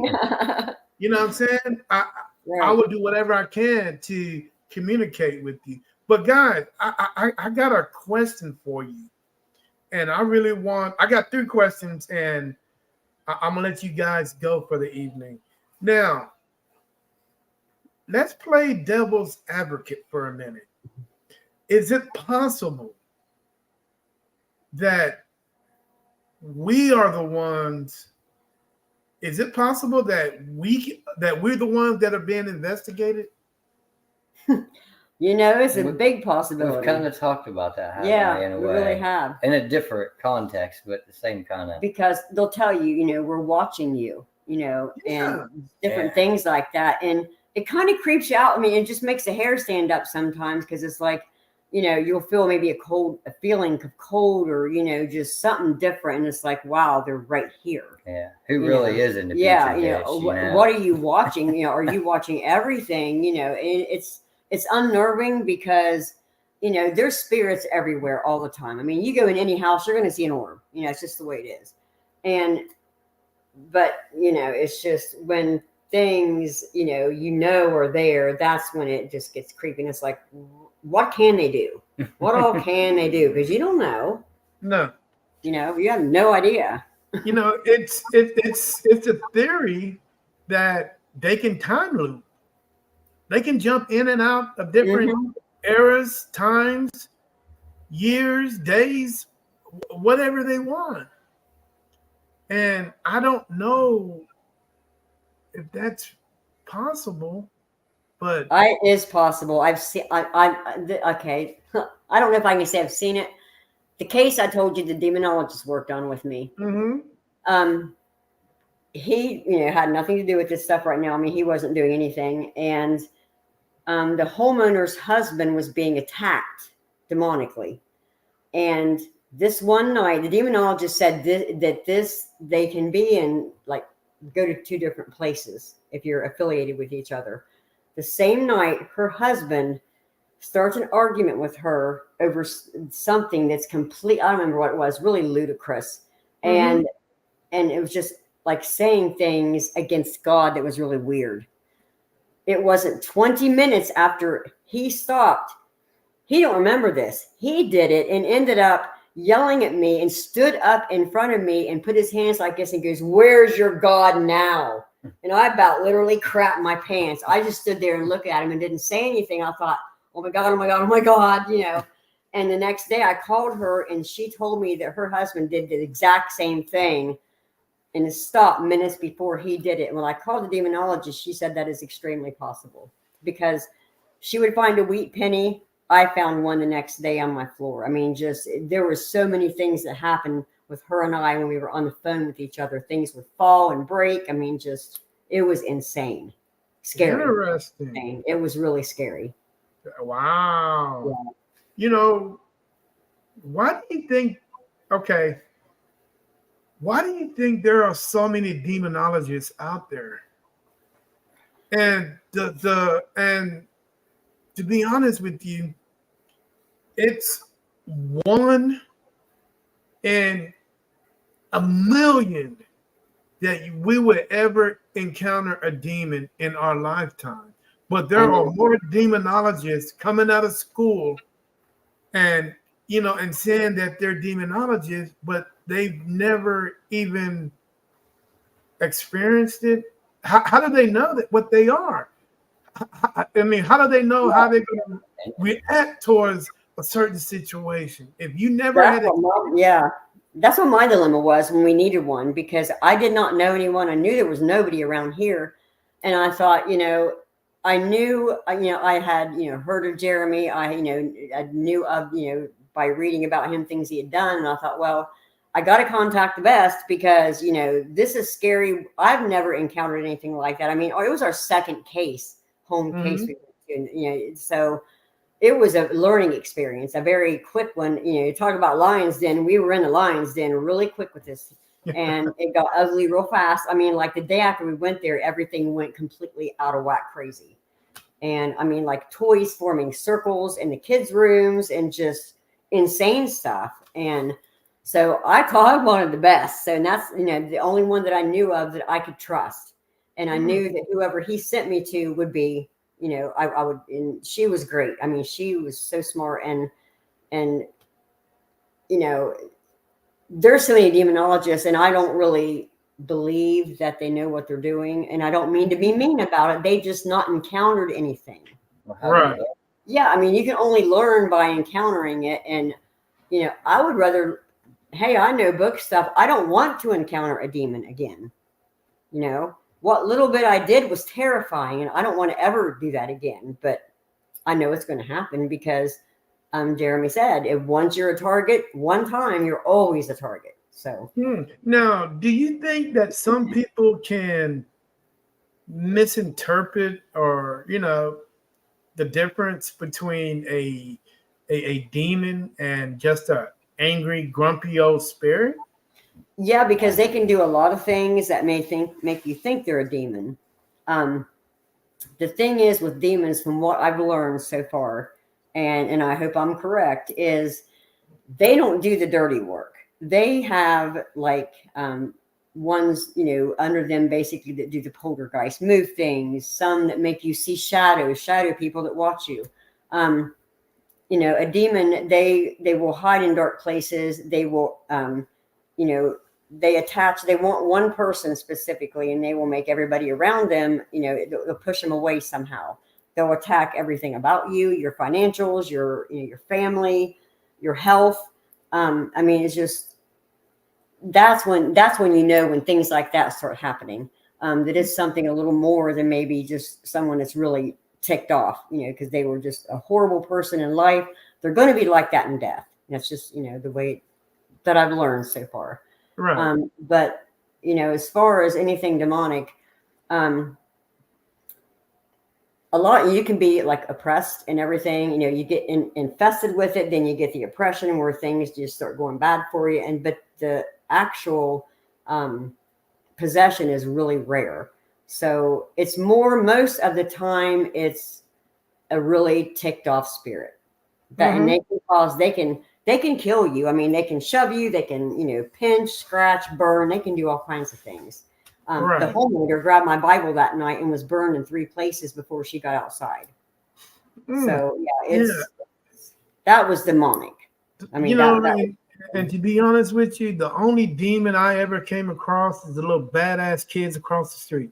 Yeah, no kidding. They always say burn sage, your kids run around. There you go. Yeah, I mean, kids that are just out of control. And I just want to smack the little boogers in the next week. Oh, I'm telling you. Before we go, I've got to tell you the UFO story real quick. Okay. When the Foreman brothers were here, okay. Actually, Rocky and Sean Foreman's the ones that actually saw it and got the pictures with. I mean, they saw it with their naked eye above my house. 2 months before that, there was one 20 minutes away above the hospital in Marietta, Ohio. My mother-in-law got a picture of, and it was an accidental. So the night they were here investigating before dark, they come running in, and oh my God, we got these pictures. I have on YouTube, you can see it. We started doing the investigation. They had their drone, and we were standing outside, and Rocky takes it up. It goes about 30 feet, and it just stopped and just hovered there, and then free fell onto the roof, bounced off, and went in all kinds of pieces all over the ground. And we kind of figured that since that was up above the house, just like maybe a half hour before, there had to have been some kind of field or something that stopped that drone just in midair. It was the weirdest thing, because Rocky said everything on the screen just went crazy and it just dropped. So yeah, that was a trip. I mean, so we have had a UFO ship, and in the pictures, as you can see, like I said, if anybody wants to go on my channel, it's on there. That was straight up taken right above the house. So it was just cool. They were like, maybe it's an alien that was here. I was like, crap, you never know. You never know. Mike. Yes. This question is going to go for you, brother. And I ask everybody this question, and you can answer it however you like, be truthful. But I'm going to put Beverly in this too, but this is mostly for you. You live in Ohio, right? Right. Do you guys have basements up there? Oh yeah. We don't. We don't personally, but yeah. Okay. You guys have basements. Cool. Do you have a lot of tools? I have quite a few, yes. I mean, some tools you can work on, with stuff like a saw, Oh, yeah. hammer, the basic tools. Mm-hmm. Okay. Are you a light sleeper or are you a heavy sleeper? I'm a pretty heavy sleeper. You're a Yeah. heavy sleeper. Well, you're going to be a heavy, heavy, heavy sleeper in this story I'm about to tell you. Saturday morning, what time you normally get up? Oh, if I'm not working, 8:30, something like that. Okay, cool. All right, 8:30. Today, Saturday you slept till 11, which is unusual for you. Okay, Beverly was like, "Hey, what's going on, honey? You okay?" And you're like, "Man, I had the strangest dream." You got up and you could not stop thinking about this dream, Mike. It was one of those dreams that one of those Arsenio, things. Yeah. And you were sitting on the toilet and you were like, I gotta get this, I gotta get this off of my mind. It seems like something is making you or drawing you to do this. So you go down to the basement, you lock the door, you kick Beverly out. He's like, I'll see you in a couple hours. Mm-mm. Okay, but you clank, clank, clank, clank, clank. Beverly hears all kind of noise down there, not knowing what the hell you're doing. She's up making spaghetti. You come back up and say, "Oh, I gotta run." How far is Home Depot from you? 30 minutes. Okay, I gotta run to Home Depot to pick up some light sockets and some stuff. I'll be right back. Bev's mad at you because you locked her out of the basement. So she's not really speaking to you. So you zoom up, you zoom back, you go back in the basement, lock the door behind you, and you go rack, man, you going at it again, you doing all this rickety, rackety, and finally, dude, 6 hours later, Mike, 6 hours later, bro, you let her in. She comes downstairs. He's like, man, what is all that noise? What are you doing down here? And you couldn't even answer. He's like, I don't know. I just got to get this off of me. By then, you built it. You built the box. You built the box. Okay. And you looking at the box. You got a pool table down there? No. In this dream, you have one. Okay. Okay, so you put this thing on the pool table, you and Bev looking at it. It's like, Mike, what the hell did you build? I mean, why did you spend so much time for this little box that all it is a box with a kill switch on it and up and down, on and off switch. There's nothing spectacular about it. And Beverly goes over and she's like, what the hell, Mike? Cut the damn thing on. So you flip it on and you hear this noise and you feel the electricity. You don't know how you did it, but the electricity just, you feel it on your arms. And you know how electrical storms sometimes you go outside and you feel the energy in the air and your hair stands up a little bit. Mm-hmm. Same thing, but you turn around, Bev, and you're like, I'm going back upstairs. I'm not going to deal with this. So you go back upstairs cooking spaghetti. And you and Mike looks and bam, a little portal opens up no bigger than this mouse. You're able to see things going on. It's like, man, that looked like downtown Cleveland to me. There's a Macy's over there, Starbucks over here. Hey, I even see a taxi. There's, and so on. People going about their everyday lives. But somebody did this and they wave at you like, hi, Mike. And I'm like, the first thing you're wondering, like, who in the hell is this waving at me? So you wave back. to acknowledge that y'all see each other. That's how we do it. And okay, then the person comes walking, and they walk through, the portal. They come up and like, hey, Mike, how you doing, buddy? Give you a big hug and a kiss. It's like, hey, what is going on? And you this person because you've seen it before. It's your great, great, great grandfather. And you're like, I'm doing okay, Grandpa. How you doing? Grandpa had some bags in his hand, like he was coming back from the grocery store. So, y'all sat down, y'all talked, and you talked for hours, but hell, it only seemed like 20 minutes. That's how that time thing goes. So Grandpa looks at the watch, he's like, oh, grandson, I got to get home to Grandma because she's expecting me with all these groceries, and I got to get back to her before, dinner is done. She's expecting me home. And you're like, okay, Grandpa. You give Grandpa a hug back, and he's like, hey, I'll see you when I see you, but not too soon, I hope. And he smiles and steps back into the puddle, waves goodbye, and walks off. Bev walks down the stairs and it's like, who was that talking? Oh, he's Mike. What can you say but be honest with her? Like, oh, I was talking to my great, great, great grandfather. And and Bev looking like you crazy. He's like, man, you drinking too much moonshine. Give me that bottle. And so you sat down and you had that same look that you got look on your face now.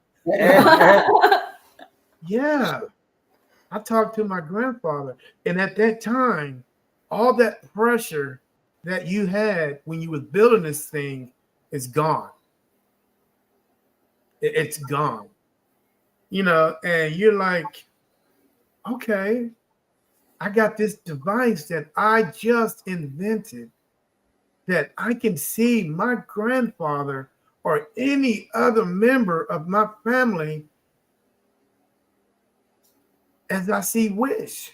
I mean, long as they come, I can't go to them, but if they come to me, I'm able to communicate, conversate, touch, feel, laugh, talk, do whatever I wanted to do with them.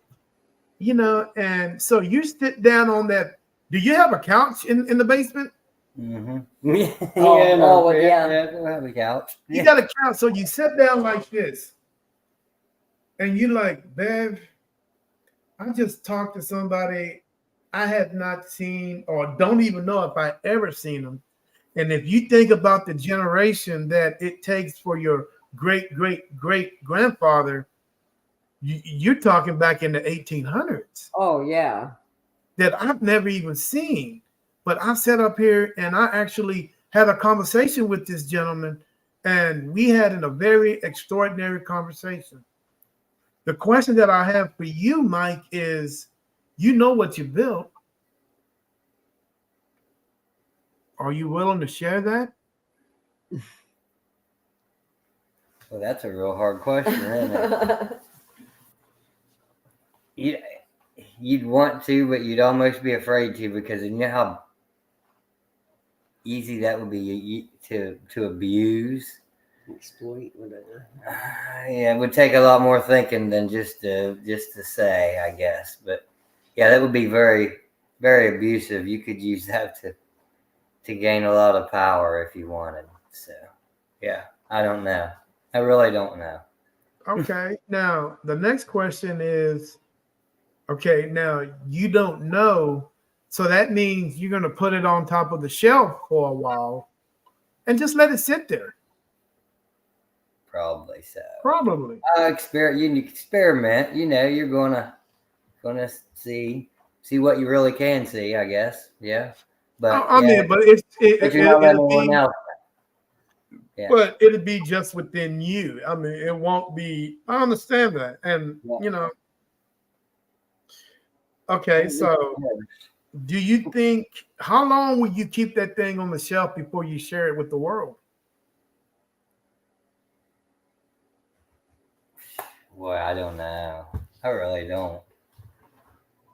I'm the opposite. That is a very hard question. I mean, probably not long, I guess. Just people would have to know what kind of, I guess, power you would have right there. That can be. Yeah, I don't know. Probably not very long. Just I guess to get wore down with the newness of it and playing around yourself, I guess, and seeing where you're at, and then let it go. Okay. So there's no significant time that you would keep it on the shelf, but eventually you would share it with the world. Yeah, I'm sure. Eventually. Yeah. All right, Ben. You seen it? You saw it? He told you the story on what happened. What would you do with it? Well, I wouldn't just put it on a shelf, that's for sure. See, I'm the total opposite of him. I'd be like, oh my God, guess what I seen? I mean, I'd have to tell people because I'd be like, am I a nutcase that I really see and experience this? I'd have to do it multiple times to make sure that I wasn't just hallucinating or something. I mean, seriously, that would be something, wouldn't it? I can't imagine. But yeah, I'm totally the opposite of him. I'd be like calling everybody I knew saying, oh, you would not believe what I just saw, what I did.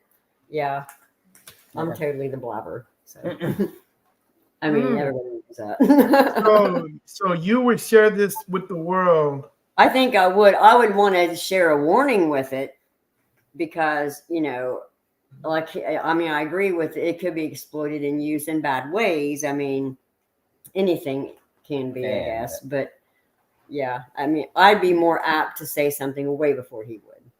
Now, would you be willing to share this with an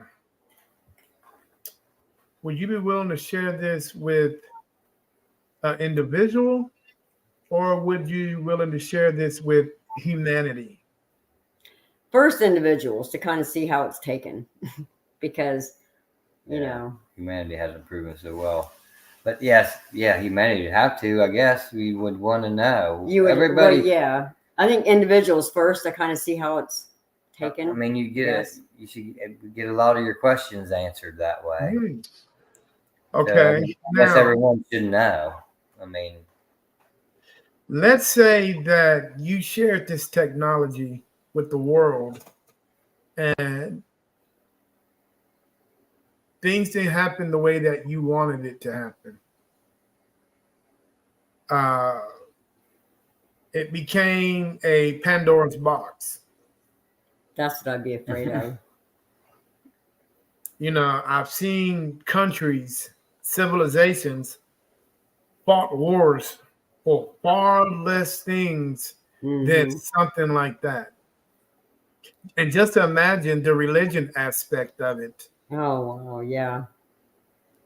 You know, how would the world's religions react to a device like that? Probably not very well. No, not very well. It would defy everything that they preach about. Yes. Everything they talk about. Yes. You know, it wouldn't be accepted very well, I don't think. Yeah, the Catholic Church would probably have you on the most wanted list. I'm sure they would immediately, yeah. You know what I'm saying? So as us, as humans, we really have to be careful on what we think we're ready for. Sometimes we might not be ready for certain things, you know, and a device like that, I really don't think that the world is not now that the world will be ready for something like that. No. But I'm not to say maybe when we evolve and put aside all the petty stuff that we're fighting over, we're bickering over, and we're trying to, do things to each other that don't even make any sense. Once we get past all that, that's when we can, if we can ever unify as a a race. When I mean race, I don't mean black race, white race, or, and I mean the human race. Right. We unify as what we are. That's when I think it would be time for Mike to bring that box down. But until then, it would cause total chaos right now. Yes, right now, it'd be another 200 years, and I would let that box sit on that shelf and let it just sit. Even though I'll be long and gone, I'll be dead, I'll be gone, but I will leave instructions for that box when the time. And I know it might not be my grandkids, it might not be my great grandkids, it might be my great grandkids that might have that responsibility to sharing it with the world. By then, I think it would be time to do so. Because by then we should have put all the ugliness aside. Yeah. You know what I'm saying? Yeah, and have restraint. You got to. Because something that powerful is not ready. Not. I mean, if I had it today, I would definitely put on the box. I'll put on the shelf. Yeah. You know, and I might be like Mike. I might, open it, turn it on every now and then, and say, "Hey, Grandpa," or "What's up, y'all? What's up, fam? How y'all doing? Y'all want to come in?" Dude, Oh, you have to. Hey, wouldn't it be cool to have dude? That'd be one hell of a family reunion. Oh, wouldn't it? Oh man, that'd be amazing. That would be awesome. That would be one. And you can actually find exactly at what point in time your ancestors came to this country. Yeah. That's how far back you can go. And you'll be able to find out everything.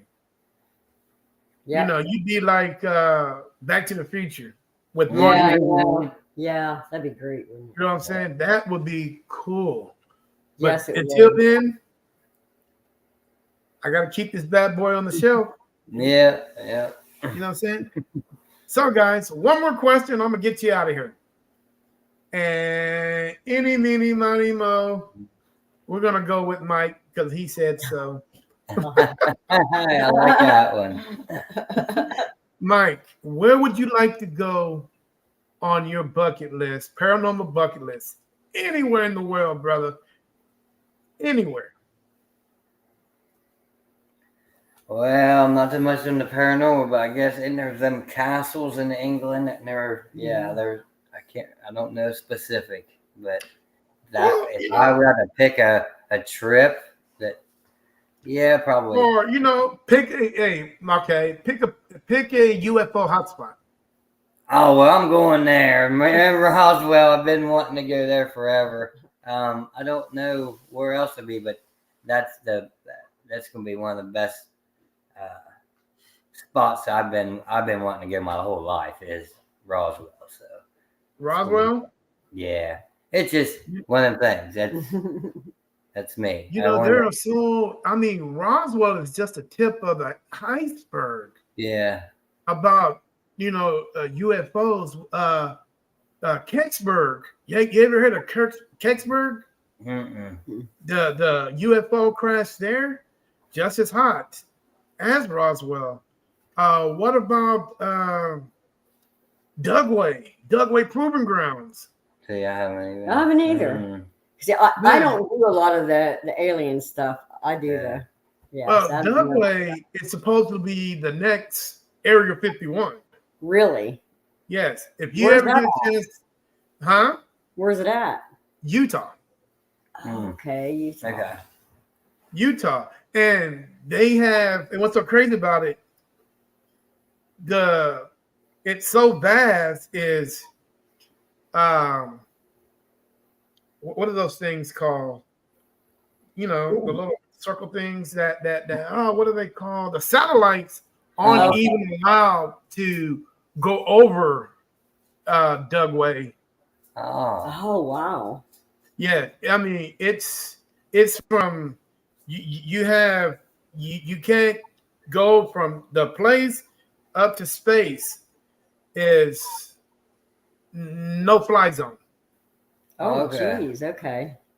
And what are they protecting? If Yeah. you got protected space from the ground all the way up to infinity. Yeah. Yeah. They only see something, right? Yeah. And then Yeah. their biggest thing is, well, we have private contractors. But what's the best way, if you're a ufologist, what is the best way to get funding? The military is only allowed a certain amount of money. But if you get funding from certain senators, governors, you can get all the funding you want. Yeah. Yep.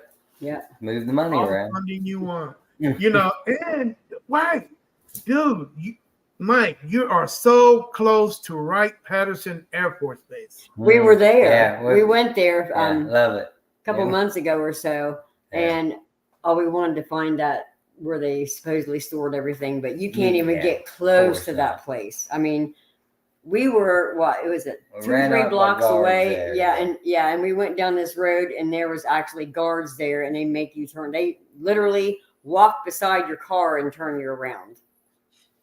Yeah. You ever wonder why? I mean, we went to the museum, but they won't let you anywhere near that. And what's so crazy about it? There's nothing special about Wright-Patterson. It's not a squadron base. Right. They got a couple of C-40s there, heavy transport, but that's it. What is so special about that base where they take you and turn you around 3 blocks before you even get to the actual base? Yeah, and because it looks just like this nice little suburban area, and you go down there and you're stopped. I mean, they stop you, show your license to them. I mean, it's bad. I want to know where my money is going. I have to know. But Mike, there are so many places you can go, man. I just named a few. Roswell, Edwards Air Force Base is a air base in California where supposedly this was the first handshake between humans and aliens. Really? I've heard that I got goosebumps when you said that. I've heard that story. I just haven't. Now, you might not like what the handshake was for, but it was a handshake of an agreement that we have an abundance of what the aliens want, and the aliens have an abundance of what we want. Now, we wanted technology, but you know what the aliens want? You, Beverly. Yes, they want women. They want to take people and especially women, because they wanted to recreate their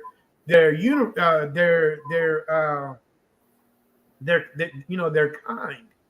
You were able, have you ever seen people get abducted? Then they turn around, oh, I got this beautiful baby, and the man is scratching his head because he don't remember doing that. But 4 months into the pregnancy, the damn fetus is gone. So they clearly have a dark agenda for us, because they want to repopulate their planet or whatever that they're doing, using women as incubators. And so on and so on. And if you really want to go to, Mike, a hot spot, ask the Indians down on the Mexico reservation. Ask them what's going on down there in New Mexico. There's a place called, what's the name of that damn? It's supposed to be so far underground, man. And there's a guy that supposedly in the military that went down there and they had a shootout with aliens. Oh, this wow. This guy had his hand lasered off with the laser gun. And I can't think of his name. Oh, hold on. Let me figure this out. Just waiting for him to, reveal, huh? Yeah. Military base in New Mexico. Dulce, New Mexico. Yeah. Is it Alamogordo or no? No. Huh? Is that it? No, was it Alamogordo? How do you say that? Is that New Mexico? Oh, Dulce is the one you want to go check out. My brother was stationed there for a while when he was in the Air Force, and I can't think of what it's called. I don't know if it's the same one or not. Yeah. So, yeah, man, you got to check those places out. All right, man, where would you like to go on your trip, man? Anywhere in the world to investigate?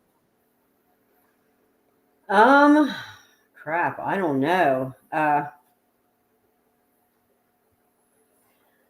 Like I said, I had my, the Sally house here in the United States. Now, I wouldn't mind, like you said, going to England, to a couple of those places. But I don't know. I prefer, the terrifying houses and places like that, where people's actually lived and experienced things. That's what I like.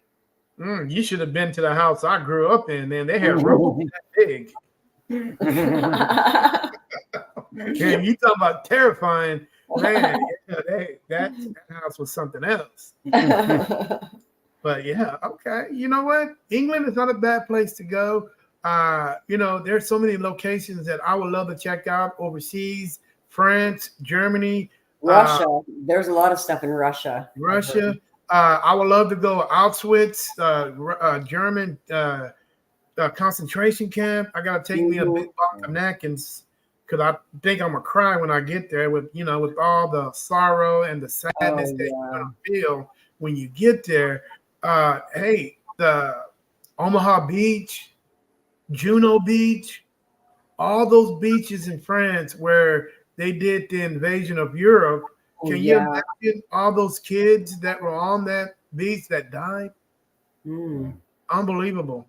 So there's so many places, and I don't even think nobody's investigated because hell, you could find it on YouTube. Mm-hmm. Yeah. So it's crazy. But you know what, guys? It has been a pleasure and an honor speaking with you. I really enjoyed the conversation. Dude, we talked for 2 hours and it felt like been that long? in 2 hours. Oh my gosh. I had no idea. It felt like we just started talking. It did. It went really fast. Really fast. So how do you think? Give me your honest opinion about your first podcast. What do you think?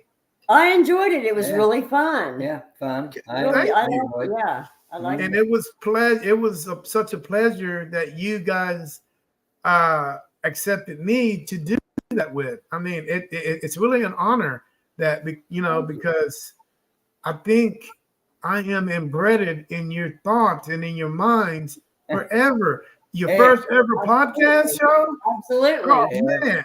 Yeah. Yeah, your name will come up a lot. Yeah. Yeah. Hey, just make sure you put me out there on your Facebook page, and I will be hearing from you guys again. Give me a month or two. I usually call everybody back in about 2 months prior to the podcast. So if you see a strange 512 area code, it's not a telemarker. It's me. It's me calling you back to see how you guys are doing and checking up on you and making sure everything's okay. And to see how your trip to Roswell is. And also, if you guys are really coming down to Austin, hey, I would love to show you guys a couple of places to investigate for the time that you guys are going to be here. Hey, that would be a super, super honor to do that. I mean, I love to. That'd be amazing. Yeah, that'd be amazing. Just make sure you have your track shoes on when you do it. Absolutely. Because there's a couple of locations here that it ain't no joke. You know, these spirits are serious about their business. I You love know, it. so, but hey, before we get out of here, tell the world how to get a hold of Paranormal Trinity. We are on Google. You can email us at paranormaltrinity3@gmail.com. Our phone number is out there. It's 740-236-8795. Call anytime, 24 hours. If I'm asleep, I'll wake up and I will take your call. And because I know that people get freaked out when things happen, especially at night. And that's when they really need help and want to talk to someone. So that's why I put it 24 hours. Hey, I'm here anytime. If you have a question, want to talk, anything, just give me a ring and get on my YouTube channel. Subscribe. Watch me. Yeah. Hey, man, when, like Bill Murray said, man, when shit hit the fan, who you going to call? Ghostbusters. Exactly. Ghostbusters. Exactly. You're gonna call us, and we're gonna do our damnedest to help you guys out if you Exactly. ever have that problem. Well, Yeah. you know, Bev, Mike, it has been an honor to speak with you guys, and you know, I would love to do it again Absolutely. in the near future. But I will stay in contact with you guys.